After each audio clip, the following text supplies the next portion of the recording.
For whatever reason, dolls have become a staple in the horror genre, used throughout books, films, and television. You see a doll? You better run. Dolls are typically associated with children and in turn associated with innocence, protection, and the companionship of children. But why are they so scary? One of the reasons dolls work so well in horror is because of the uncanny valley, which is an unsettling feeling people experience when seeing humanoids that look all too real but not real at the same time. And who's this? Your sister? Oh, Jesus Christ.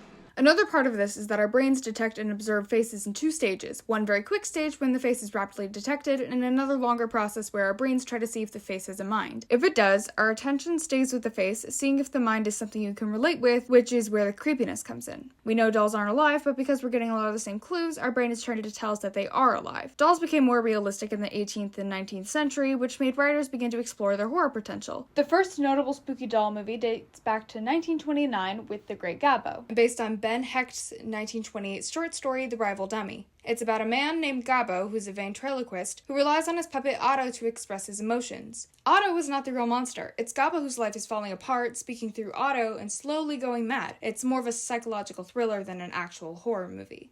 These ventriloquist dummies became particularly popular in the subgenre, usually representing a type of identity disorder with its ventriloquist. Similar to The Great Gabbo, this linkage of the dummy in an identity crisis is found with Hugo from 1945's Dead of Night and Fats from 1978's Magic. Often these marionettes would have their own nefarious plans, like with Slappy from R.L. Stine's The Goosebumps franchise, who wants to control humans, and most recently we had a scary marionette named Billy in 2007's Dead Silence, who was possessed by his former ventriloquist in order to act revenge. The first spooky children's doll came as Talkie Tina, who originated from the Twilight Zone episode The Living Doll. In this episode, a woman named Annabelle gives her daughter Christy a wind-up doll named Talkie Tina who says things like, "My name is Talkie Tina, and I love you very much." However, Annabelle's husband Eric is a complete jerk and is rude to his wife and stepdaughter, leading to Tina saying, "My name is Talkie Tina, and I'm beginning to hate you," and threatening him. At the end of the episode, she trips him on the stairs, and when Annabelle goes to check on him, Tina says, "My name is Talkie Tina,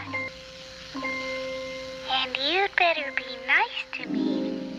Tina never outright killed anyone, unlike our next doll, the Zuni Hunter, from the 1975 anthology TV movie Trilogy of Terror. The Zuni Hunter doll is depicted as an African tribal doll that wears a golden chain around its torso to prevent it from coming to life. When the character Amelia leaves the doll alone, the gold chain falls off and he attempts to kill her when she returns. She seemingly defeats him, however, at the end of the segment, it's revealed that the doll possessed her body and is searching for a new victim.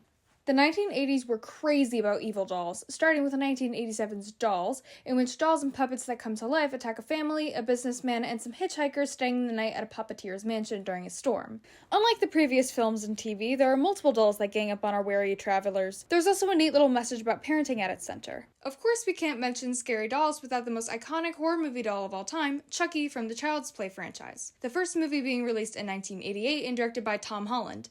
What makes this doll extra scary is that he's actually a human serial killer named Charles Lee Ray that transfers his soul into a good guy brand doll using voodoo magic after a shootout with a cop. He's later picked up by a woman named Karen Barclay, who brings it to her son Andy for his birthday. Throughout the film, the doll kills some people, and Andy at least tries to tell his mom that something is up, but, in typical parent fashion, she doesn't believe him. Karen suspects that something is odd, but doesn't believe it until she realizes that the batteries that were included in the box weren't actually in the doll. People grew fond of the horror doll because of his voice actor, Brad Dourif's performance and all of his little quips. He's a very funny and quotable character, and in fact this franchise leans more towards comedy than downright horror sometimes. The Child's Play franchise would consist of 8 movies and a TV show called Chucky. The fourth film in the franchise, Bride of Chucky, would introduce another iconic horror doll, Tiffany Valentine, who was Chucky's ex who resurrects him through another voodoo ritual. Tiffany believed that she and Chucky were going to be married prior to his original death. However, it turns out it was just a misunderstanding and Chucky laughs her off. She locks him in a playpen, but Chucky isn't into that, so he kills his former lover and transfers her soul into a bride doll as revenge. Despite the murder, the two get back together and they become an iconic slasher duo.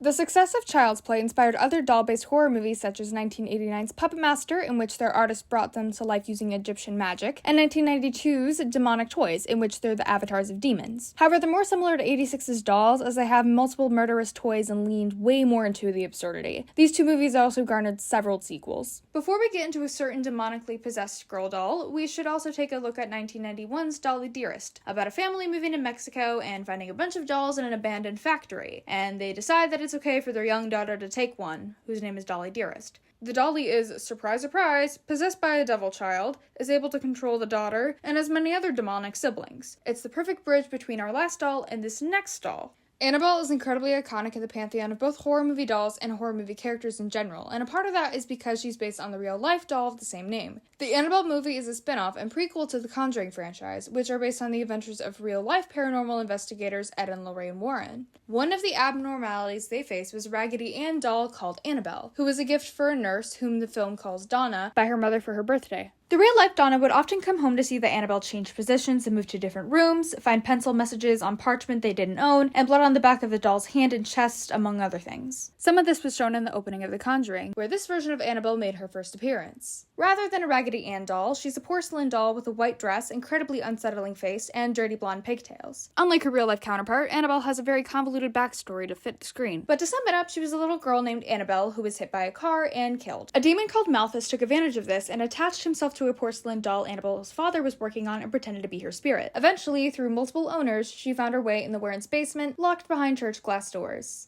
Until she wasn't. Annabelle also spawned a prequel called Annabelle Creation in 2017 and a sequel called Annabelle Comes Home in 2019. A porcelain doll was also used in 2016's The Boy. A nanny was chosen to take over care of a life-size doll named Brahms, whose parents treated him like a real boy. Brahms has very strict rules for his nanny and will take it out on her if she doesn't follow them. However, there is a twist surrounding the nature of this doll. No spoilers! The most recent doll to grace a horror screen was our first animatronic horror doll, Megan from Megan. She gained a lot of popularity through the film's marketing, however, she's more than just a dancing robotic doll. Megan stands for Model 3 Generative Android. Megan was given to a girl named Katie by her roboticist Aunt Gemma, who began to take care of her after her parents' death. Megan gives Katie support and affection where Gemma lacks, however, she takes her goal of protecting Katie at all costs a little too far. The movie is supposed to be a commentary on parenting in the 21st century with all the new technologies readily available, as well as forming connections with your kids and dealing with trauma. Megan being an animatronic doll not only reflects these themes, but also how far the toy industry has changed due to technology. Other horror movies have also used dolls to a lesser extent, like in Poltergeist in 1982, Saw in 2004, and Coraline in 2009. Even non-horror related media would also use dolls or puppets as a creep factor. There are many other dolls in horror movies that we could cover, as well as some other facts about the movies already mentioned. However, we encourage you to look at the following films and some other resources if you're interested. Oh, also, our audience choice number 3 is going to be the first Child's Play movie because 1, it's iconic, 2, it influenced and propelled creepy dolls and fiction in general, and 3, it's just a fun time and fits with our fuss score.